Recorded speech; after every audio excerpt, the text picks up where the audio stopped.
નમસ્કાર દર્શક મિત્રો, નયા ભારત ન્યૂઝમાં તમારું હાર્દિક સ્વાગત છે। હું છું મનશ્રી શેરબાનુ।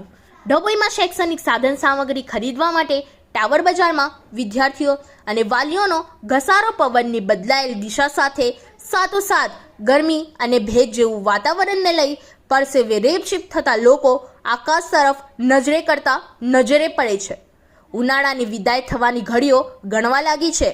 એ સાથે જ હવે શાળાઓનું ઉનાળાનું વેકેશન પૂરું થશે અને નવું સત્ર 2 દિવસમાં શરૂ થશે। ટાવર, લાલ બજાર, સ્ટેશન રોડ, વડોદરી ભાગોળ રોડ જેવા મુખ્ય બજારોમાં પાઠ્યપુસ્તકો, ડાયરી, દફતર અને યુનિફોર્મ ખરીદવા માટે બાળકો સાથે વાલીઓની ભીડ ઉમટી પડી હોવાના દ્રશ્યો જ્યાં નજરે નાખો ત્યાં જોવા મળે છે। મોડી રાત સુધી સ્ટેશનરીની દુકાનો ખુલ્લી રાખવી પડે છે। ઉનાળાનું વેકેશન પૂરું થતાં જ શાળાઓ ધમધમી ઉઠશે એનો અણસાર મુખ્ય બજારોની ચહલપહલમાં જોવા મળી રહ્યો છે। પુસ્તક બજારોમાં બાળકો તેમના માતા પિતા સાથે પાઠ્યપુસ્તકો, નોટબુકો, ડાયરી અને દફતર, યુનિફોર્મની ખરીદી કરવા માટે ઉમટી પડ્યા છે।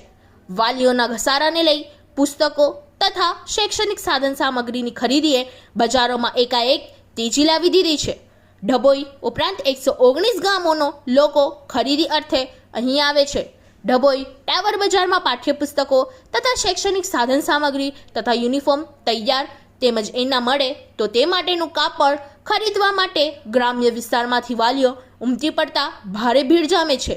ઉપલા ધોરણમાં ગયેલા વિદ્યાર્થીઓ નવા વર્ગમાં જવાનો ઉત્સાહ અને નવા પાઠ્યપુસ્તકો ખરીદવાનો ઉત્સાહ બજારોમાં જામેલી ભીડમાં જોવા મળી રહ્યો છે।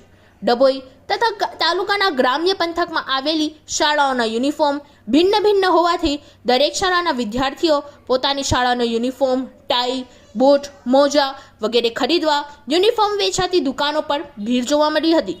પાઠ્યપુસ્તકો તથા શૈક્ષણિક સાધન સામગ્રી ખરીદવાની ભીડ વધુ પ્રમાણમાં જોવા મળી રહી છે। માધ્યમિક તથા ઉચ્ચ માધ્યમિક વિભાગના પાઠ્યપુસ્તકો ખરીદવાનો ઘસારો પણ વધી ગયેલ છે। સાથોસાથ વાલીઓ પણ સંતાનોને સારા અને ઉચ્ચ પરિણામ મેળવતા ટ્યુશન ક્લાસમાં પ્રવેશ તથા સ્કૂલોમાં એડમિશન અપાવવા માટે પણ દોડધામ કરી રહ્યા છે।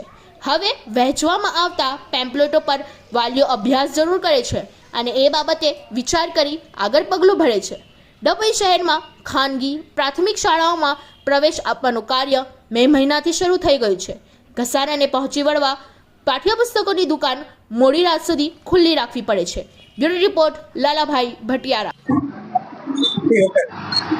સ્કૂલ ખુલવાના ગણતરીના દિવસો બાકી હોવા છતાં પણ બજારની અંદર સ્કૂલ યુનિફોર્મનું હોય, સ્ટેશનરીનો વેપાર હોય કે સ્કૂલ બેગનો વેપાર હોય, દરેકમાં મંદી જોવા મળે છે।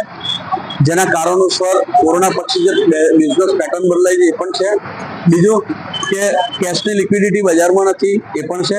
ત્રીજું કે જીએસટી અમારા સ્ટેશનરીના ધંધામાં 12% અને 18% સુધી જીએસટી સરકાર વસૂલે છે, જે કદાચ અમારા નફા કરતાં પણ ઘણો વધારો હોય છે, એ પણ એક કારણ હોઈ શકે। અને બીજું કે કૃષિ પ્રધાન વિસ્તાર હોવાથી અહીં અમારે ગ્રામ્ય વિસ્તારના લોકો ઉપર નિર્ભર હોવાથી સારો વરસાદ ન પડવાથી પણ અમારે આ ધંધામાં મંદીનો માહોલ જોવા મળે છે। ત્યારે બજારમાં થોડાક જ દિવસ બાકી હોવા છતાં પણ સ્કૂલના વેપારની અંદર એટલો બધો ધંધામાં મજા નથી અને એમાં મંદીનો માહોલ જોવા મળે છે। ગઈકાલ જેવું હતું અને આ ઘડી કેવું રહ્યું છે ધંધા માટે? ના, લગભગ સેમ જ છે, કારણ કે કોરોના પછી ધંધામાં મંદી છે અને છે જ।